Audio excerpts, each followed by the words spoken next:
we didn't miss much, but my wisdom, I'm just kidding. The people checking this video is going to miss the wit tips that I gave you. Yeah, well, my humor and me. I'm gonna start sharing the screen with you guys. We are going to focus today on the use of English. So you let me know if you can see my page correctly, because in the last class they were telling me that it was a little bit of a problem with the sharpness of the image. Can you see it properly, or No, not yet. Yeah, now. It's But okay. it could be it better. could be better? Okay, then if it could be better, then it could be better. It So is I a will little bit share. blurry.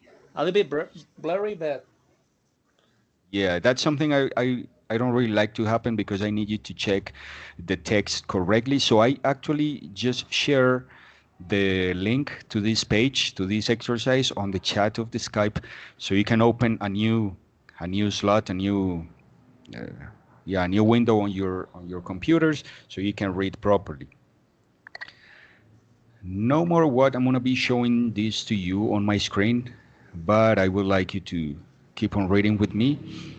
If you can see properly on my screen, then you can move on to your own slot. Then we have one of the first exercises of use of English is the multiple choice clause.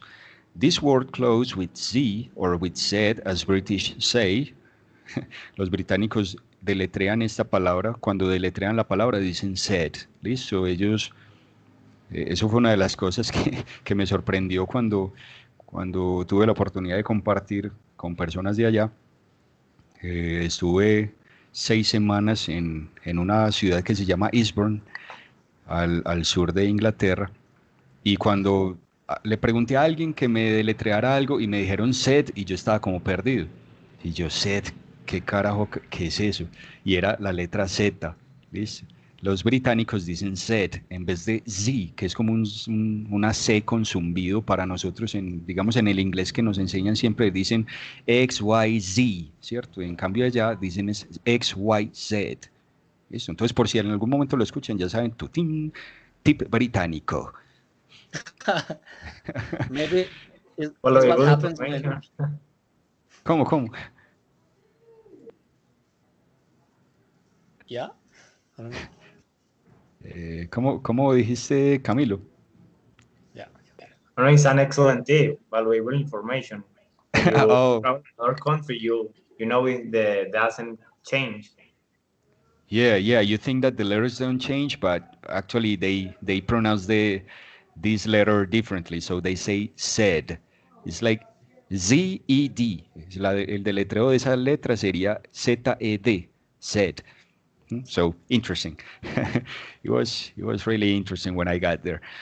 Then we have multiple choice clause. This word clause with Z means that some words were removed on purpose so the student or the test taker can fill the blanks out. Yes, so that's what this word means. It's an exercise of grammar where words were removed so you can put them back in place. Yes, eso es lo que significa esa palabra close. Entonces tenemos un ejercicio en el que nos quitaron unas palabritas para que nosotros las volvamos a poner, y vamos a tener multiple choice, en este caso selección múltiple. Remember, never forget to read the instructions, even if they look like decoration. We have to read them, because sometimes we don't know what to do because we overtrust in our English skills, and sometimes we do not perform as we are supposed just because we didn't read the instructions carefully. So never forget to do that. For questions 1 to 8, read the text below and decide which answer A, B, C, or D best fits each gap. Ojo con esta palabra, ojo con este par de palabritas, best fits. Hay muchas ocasiones, sobre todo cuando vamos a realizar ejercicios que determinan si uno es un C1 o un C2 o un B2 o un C1, que dependen de este pequeño matiz, de ese pequeño matiz. ¿Listo? Entonces, hay veces en las que vamos a ver ejercicios muy ambiguos. Las opciones de selección están muy ambiguas. Y uno dice, hijo de madre, ¿por cuál me voy?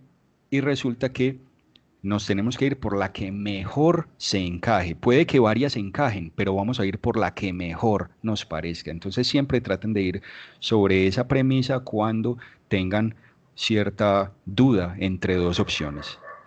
Listo. Okay, let's switch back to English. We go to this paragraph that is called the Netherlands. The Netherlands is maybe for me one of the best countries regarding soccer.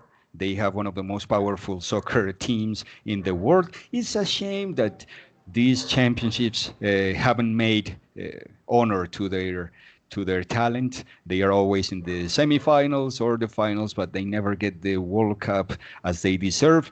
Although I think they are quite aggressive when they play, but they are an incredible soccer team. For the girls, I'm sorry for talking about soccer, but sometimes it's just undeniable the quality these guys have. But of course, the country is also popular for the landscapes and for the flowers. There are national flowers, there are the tulips. They are like roses, but the bulbs go up, like all the petals go up. It's like incredible to see some of the fields they have. You should check. Well, if we have time in the end of this class, I will show you some pictures so you can check them by yourselves. The tulip fields in Netherlands are just something that takes your breath away. Then we start with this. We have 8 points to solve, and the options are in the at the bottom of the page. Even below that, even lower than that, we have the answers. So if you click on G1, G2, G3, they are going to tell you the answers for the exercises from 1 to 8, but please do not open them yet.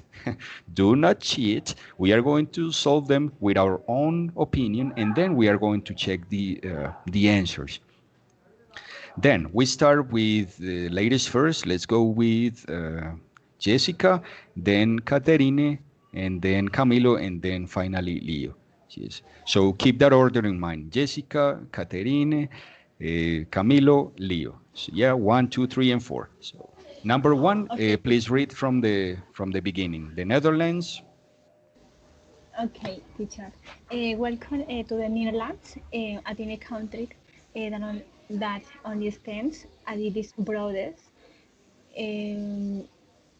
300, Yes, 312 12 kilo, ¿cómo se pronuncia?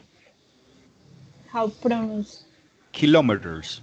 kilometers? Okay, north to south, and 264 east to west.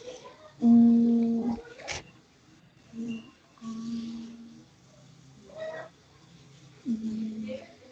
One moment, please. No worries. Take your time.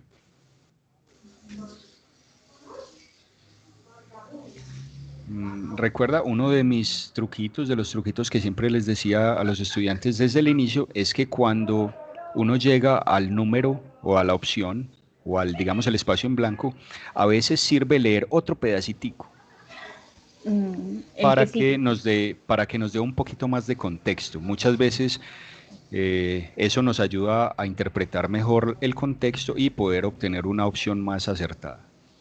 Okay, teacher, thank you.